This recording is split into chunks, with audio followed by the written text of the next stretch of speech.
40 point की तेजी आ गई है निफ्टी के अंदर। Nifty back in green. देखते ही देखते मार्केट के अंदर ऐसा ना जाने क्या हुआ, अभी तक किसी ने कोई खबर नहीं है, हमारे पास भी कोई खबर नहीं है कि ऐसा क्या हो गया मार्केट को कि आज पहला इतना जोर से गिरना पड़ा और बाद में इतनी जोर की रिकवरी करनी पड़ी। क्या 17.5 का विक्स ऐसा ही करता है? हाँ, ऐसा ही करता है। हमको और अब आपको आदत छूट चुकी है 17.5 के विक्स पे काम करने की। ये बात मैंने सुबह भी आपको बताई थी, ये बात मैंने कल भी आपको बताई। जो मैंने कल आपको बताई, हमारे सोशल मीडिया टीम ने डाला उसको और काफ़ी वायरल भी हुई। 10-12 लोगों ने मेरे को बाकायदा फ़ोन करके बोला कि इंडिया विक्स को आप कैसे कैलकुलेट करते हो या फिर विक्स की क्या इंपॉर्टेंस होती है। देखिए, मैं हमेशा से विक्स की बड़ी इंपॉर्टेंस मानता रहा हूँ। अगर आप डेरिवेटिव्स ट्रेड करते हैं, मार्केट की स्विंग ट्रेडिंग की परख रखते हैं, तो निफ्टी और बैंक निफ्टी से ज़्यादा विक्स की पढ़ाई होनी चाहिए। ये बहुत अच्छा इंडिकेटर है। अनफॉर्चुनेटली उतना पॉपुलर इंडिकेटर्स नहीं है, बड़े बहुत अच्छे से इंडिकेट करता है। विक्स कल जब बढ़ रहा था, कल तब भी हमको ये डाउट हो रहा था कि जो तेज़ी है वो सस्टेनेबल होगी, क्योंकि बढ़ते हुए विक्स के साथ, घटते हुए एफआईज होल्डिंग के साथ, बढ़ता हुए रिटेल की एक्सपोजर के साथ और बिना कोई बड़े नंबर्स, खाली कोटक को छोड़ दिया जाए, ऐसा क्या है मार्केट के अंदर। तो एक कंपलसरी पुल बैक लग रहा था। आज जब बाजार को हल्का गैप मिला, तब हमको भी तब भी डाउट हुआ कि क्यों ऐसा हो रहा है कि कंपलसरी पुल बैक को ये फॉलोअप में क्यों अच्छे से नहीं बना पा रहा। धीरे धीरे विक्स बढ़ा, उसने सारी भ्रांतियां दूर की, वापस से बाजार धीरे धीरे करके नीचे आना शुरू हो गया। कहने का मतलब बाजार को बहुत तेज़ी से नीचे आना पड़ा और एक लेवल पे वैसे आ गया जिस लेवल को ऑलरेडी वो कल भी एक टेस्ट कर चुका था एज अ लो। वहाँ पे बेस बनाया, वापस विक्स टूटा और फिर से बाजार ऊपर आया और इस बार सडन स्पाइक के साथ आया। जिस तरह से रिकवरी निफ्टी के अंदर हमने आते हुए देखी है, ये साफ देख के लग रहा है कि कोई इंस्टीट्यूशनल बास्केट या तो कोई बड़ी शॉर्ट्स की कवरिंग हुई है या तो कोई बड़ा लॉन्ग का पोजीशंस बनाया गया है। नहीं तो किसी माई के लाल में इतना दम नहीं है बाजार को इस तरह से उठा के ऊपर खड़ा कर दे। एक ब्रोकिंग हाउस नहीं कर सकता, इसके लिए एक कंप्लीट बास्केट का ट्रेड चाहिए, 3-4 हाउसेस का या फिर एक कंबाइन बड़ी एंटिटी का सौदा चाहिए और वो मार्केट पर चाहिए। और जो नेचर है देखने का, वो देख के पुराने एक्सपीरियंस से बता रहा हूँ, या तो किसी बड़े डोमेस्टिक इंस्टीट्यूशनल ने माल उठाया है या तो फिर कहीं ना कहीं लॉन्ग पोजीशंस किसी एफआई होल्डिंग से बनी है, जो शायद हो सकता है बजट या बजट ओरिएंटेड भी हो सकती है।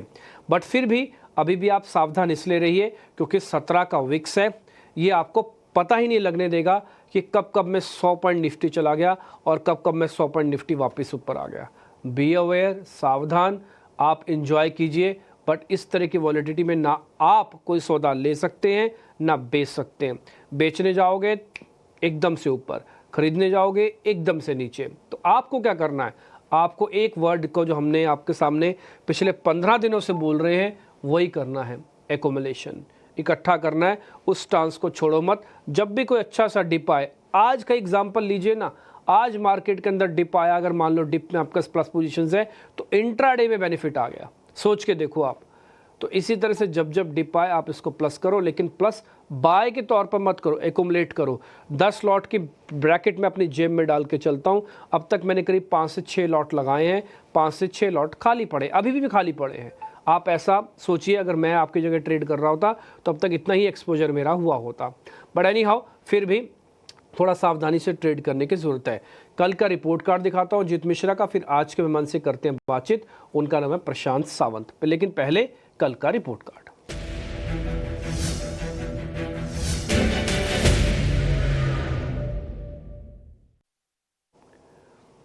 कल जब सर से बातचीत हो रही थी तो लिमिटेड ट्रेड मिले। अनफॉर्चुनेटली हम कल शॉर्ट्स के तो ट्रेड ले ही नहीं पाए और काफ़ी अच्छा भी हुआ हमने शॉर्ट्स के ट्रेड लिए नहीं, क्योंकि ऑलमोस्ट हम डेज हाई के आसपास जाके बंद हुए थे और आज भी हमको गैप मिला।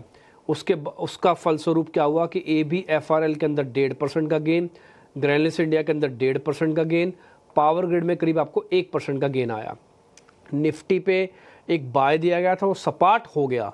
अगर आज सुबह का मैं गैप जोड़ देता और ये नहीं कतलेआम होता तो उसके बाद ये गैप का भी बेनिफिट आपको मिलता। बट अनफॉर्चुनेटली गैप अप होने के बाद फिर से नीचे आ गया मार्केट, तो निफ्टी सपाट चला गया।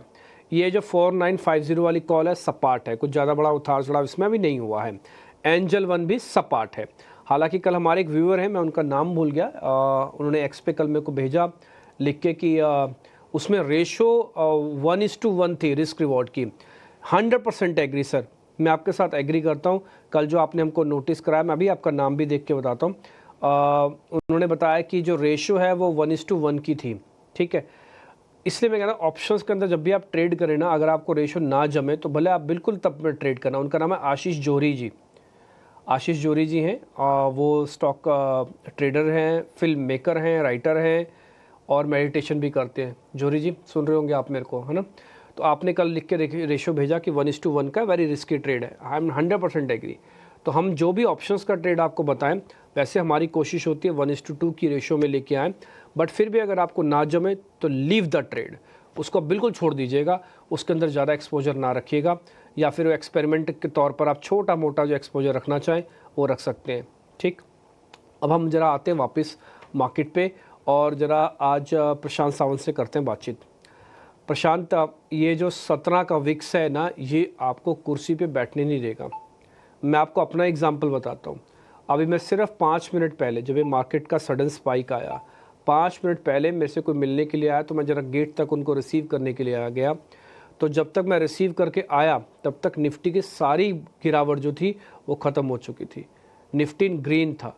तो 17 के विक्स के ना हम आदी नहीं हैं, हम हैबिचुअली नहीं हैं। वो किस तरह की वॉलेटिलिटी स्विंग लेके आ सकता है, ठीक, पहला पॉइंट। दूसरा, मार्केट के पास जो फॉलोअप की प्रॉब्लम है वो जस की तस है, एफआईज है नहीं, और जो हो रहा है वो खोखला हो रहा है, हल्के हाथ से हो रहा है, खोखला हो रहा है। आप कैसे मार्केट को being as an a player कैसे आप हैंडल करते हैं और क्या आपकी सोच है? पहले निफ्टी बैंक निफ्टी बताना, फिर हम स्टॉक्स पे आएंगे। डिम्पी जी, गुड आफ्टरनून। सभी दर्शकों को नमस्कार। इंडेक्स पे या किसी भी स्टॉक पे बात करने के पहले मैं एक जस्ट, अगर आप कहे तो 1 मिनट के बारे में, इस मूव के बारे में बात करना चाहूंगा। तो नॉर्मली ये होता है डिम्पी जी कि प्लीज़ प्लीज़। काफी बार जो आपने बिल्कुल सही एक वजह कही कि इंडिया विक्स जो है वो 17 16.5 के रेंज में जा चुका है। टिपिकली अगर आप हिस्टोरिकली बजट के वक्त देखो, जहाँ फुल फ्लेज बजट 21-22 तक भी पहुंच जाता है। तो इस वक्त में वोलाटाइल मूव्स होते हैं। इसमें पैसा किसने बनाया होगा? तो बहुत ऑनेस्टली जो ट्रेडर होते हैं, जो रिस्क को रिस्पेक्ट करते हैं, उन्होंने अगर कॉल लिए होंगे, उनके स्टॉप लॉसेस ट्रिगर हुए होंगे। कुछ लोग होते हैं जो कॉल लेके बैठ जाते हैं और लॉसेस भी हो तो वैसे ही रखते हैं, फिर अगर ऊपर आए तो किस्मत के भरोसे पैसे कमाते हैं, उनके पैसे बने होंगे। बट मैं एक चीज कहना चाहूंगा, जब वो किस्मत के भरोसे पैसे पॉजिटिव हो जाता है आपका पोजीशन, वो जब मार्केट एक हिट दे उसमें वो सारे वाइप ऑफ हो जाते हैं। तो आप इस मार्केट में अगर ट्रेड कर रहे हो, आपका स्टॉप लॉस सिस्टम में होना चाहिए, और दूसरी बात, आपको रिस्क को रिस्पेक्ट करना चाहिए। इस पॉइंट को मद्देनजर रखते हुए अगर मैं निफ्टी पे पहले बात करूं, तो आज का जो लो बना हुआ है, एक जो अहम लेवल है निफ्टी स्पॉट का, वो होगा 23,300। जैसे कि हम जानते हैं 23,300 क्लोजिंग बेसिस पे बहुत अहम है। अगर हम देखें, आज ये टेस्ट हुआ था, हम ऑलमोस्ट इससे 150 पॉइंट नीचे गए, बट अभी भी उसके ऊपर ट्रेड कर रहे हैं। जो क्लोज है वो अगर 23,400 23,450 के ऊपर आए आज या कल में, तो हम एक पुल बैक देख सकते हैं 23,800 के आसपास। तो अगर कोई चाहे तो आज का जो लो है उसके नीचे, यानी करीबन 23,080 23,080 स्पॉट स्टॉप लॉस रख के स्पॉट बेसिस पे लॉन्ग अगर निफ्टी में रखना चाहे तो 23,800 का आपका टारगेट होगा। ऑलमोस्ट 1:2 का रिस्क रिवॉर्ड बैठता है, और अगर 23,800 क्रॉस हो तो आप सीधा 24,100 24,200 देख सकते हैं। बट 23,800 क्रॉस करना आसान नहीं होगा। तो वो हिसाब से आपकी क्वांटिटी कम और रिस्क को रिस्पेक्ट करते हुए आपको ये पोजीशन बनानी होगी। बैंक निफ्टी में अभी भी क्लैरिटी नहीं है, और मुझे लग रहा है कि यहाँ पे एक बेस के नजदीक, सपोर्ट के नजदीक है। बट जब तक हम यहाँ पे करीबन 49,500 स्पॉट में क्रॉस करके इसके ऊपर क्लोज नहीं होते, तब तक कोई डिसीजन मूव आएगी नहीं।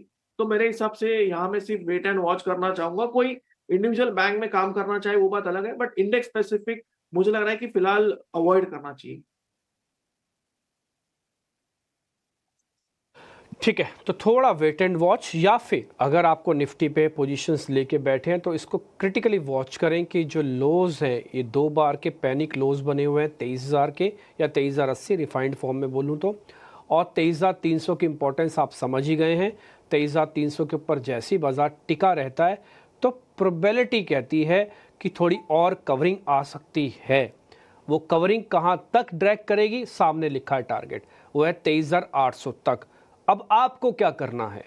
आपका अगर रिस्क रिवॉर्ड अलाउ करता है तो 300 पॉइंट का यहाँ पे स्टॉप लॉस है, 250 पॉइंट समझ लो, 250 पॉइंट का करीब स्टॉप लॉस है, और यहाँ से करीब 500 पॉइंट का मूव है। रेशो होगी 1:2। बोले थोड़ा सा नीचे हम प्लस कर लें क्या? हाँ, अगर आप near to stop loss plus करते हो तब तक बहुत ही शानदार रिस्क रिवॉर्ड बनेगा। बट अगर यहाँ पर भी एकुमुलेट करते हो, मैंने वर्ड ध्यान दीजिएगा, एकुमुलेट, मैंने एकत्र करने का बोला है, बाय करने का नहीं बोला। बाय में आपके पास जो पोजीशन होती है आप लेते हो, एकत्र करने में, एकुमुलेट करने में जो पोजीशंस होती है उसका कुछ हिस्सा लेते हो। क्लियर है ना? तो कुछ हिस्से के साथ आप चाहें तो आ सकते हैं। एग्जाम्पल के लिए 3 लॉट में से 1 लॉट लगाइए, 10 में से 2 लॉट लगाइए।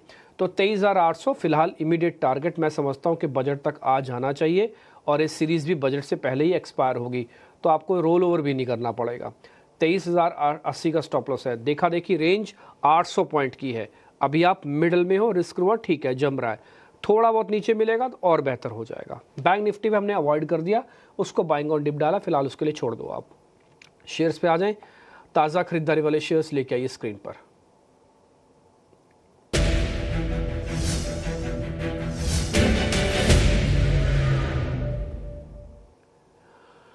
आज सुबह गैप अप किया था अपोलो हॉस्पिटल ने, अभी भी हरे निशान में ही है, और आज का बिल्डअप भी ठीक है, करीब 2.5% के साथ ओआई एडिशन पॉजिटिव है, इसका मतलब लॉन्ग हुआ है।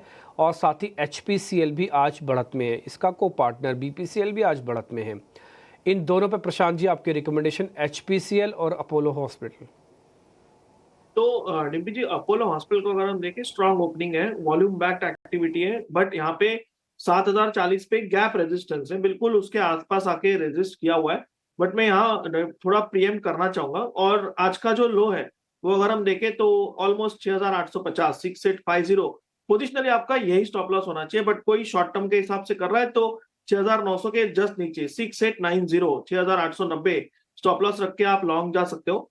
और यहाँ से आपका टारगेट 1 होना चाहिए, जहाँ पे 20 दिनों की एवरेज प्लेस है 7,150, 7,150, और नेक्स्ट टारगेट 7,200 तक का। उसी के साथ अगर हम हिंद पेट्रो को देखें तो यहाँ हमने 200 दिनों के एवरेज पे सपोर्ट लिया हुआ है, तो यहाँ डेफिनेटली एक बाय। दूसरी बात, 3 दिनों में राइजिंग वॉल्यूम पैटर्न है, तो मुझे लग रहा है यहाँ कन्विक्शन बाय रखा जा सकता है।